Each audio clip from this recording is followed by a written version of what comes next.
Semana passada eu recebi o boleto do aluguel de uma das hamburguerias nossas aqui em Salvador e eu tomei um susto com o valor que veio. A gente já está numa época ruim, já tinha renegociado o aluguel e tudo mais, só que veio um absurdo a mais, uma pancada. E aí eu fiquei me perguntando, pô, eu sabia que renovava de ano em ano, todo mês de setembro, mas eu não sabia o quanto. Eu estava vendo aí notícia de que o IPCA estava controlado em 2,5% e não imaginei que poderia ter uma distância tão grande entre o IGPM e o IPCA. O IGPM do mês de setembro de 2019 para o mês de setembro de 2020 subiu 18%, enquanto o IPCA subiu 2,4%. Se você não sabe por que subiu tanto e qual é a diferença do IPCA para o IGPM, fica aí no vídeo que eu vou explicar agora.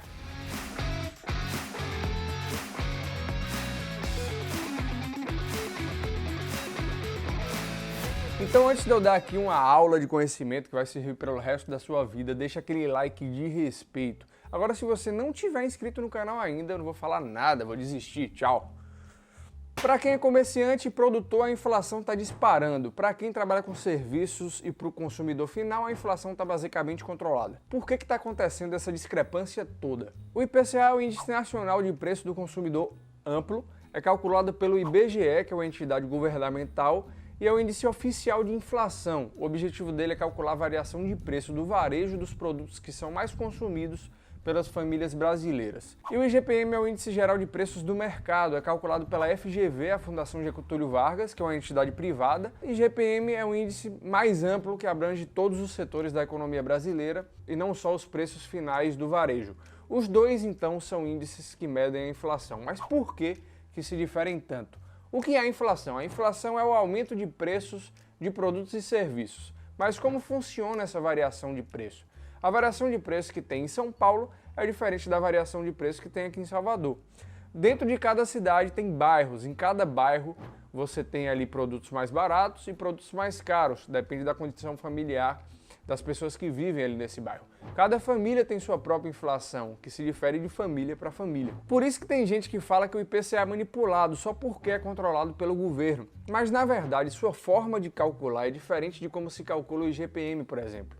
Só em 2020 tivemos uma alta do dólar de 30%, sendo que o dólar ele afeta muito mais o IGPM do que o IPCA. Então vamos entender aqui a diferença entre o IGPM e o IPCA. O IGPM é a média ponderada de três outros índices: o IPA, o Índice do Produtor Amplo, o IPC, o Índice de Preços do Consumidor, e o Índice Nacional de Custos da Construção, o INCC.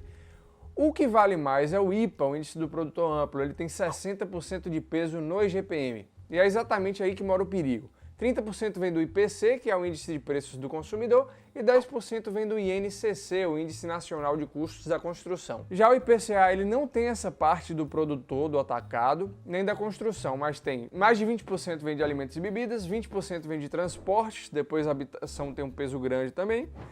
Telefonia, saúde, vestuário, todos compõem o IPCA na parte de serviços. O IPCA ele pega diretamente o produto do consumidor. A pesquisa é feita direto na rua. Quanto está custando o arroz, o feijão, o açúcar, o bilhete único? É mais de R$300.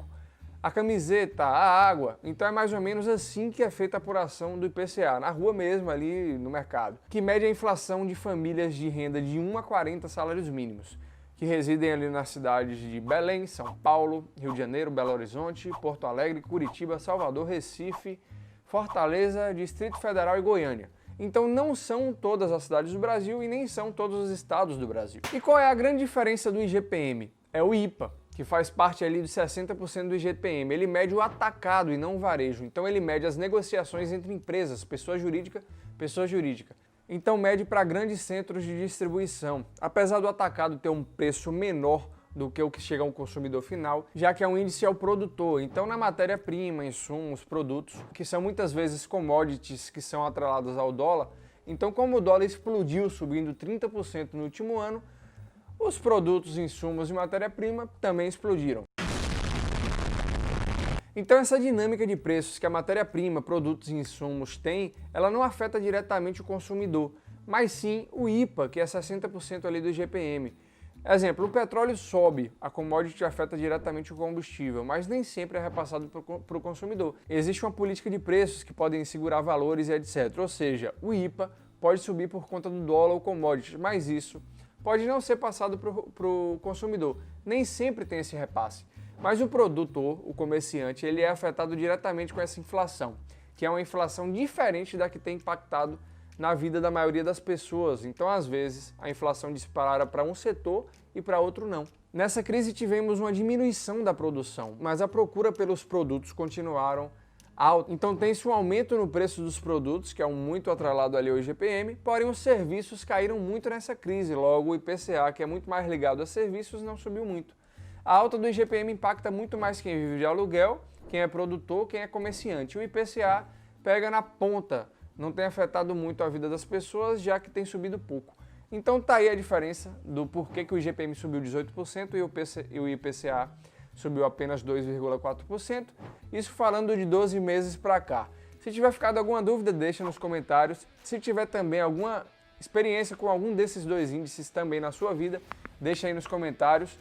Deixa aquele like que ajuda muito a divulgação do vídeo. Sem mais, forte abraço, tamo junto, valeu!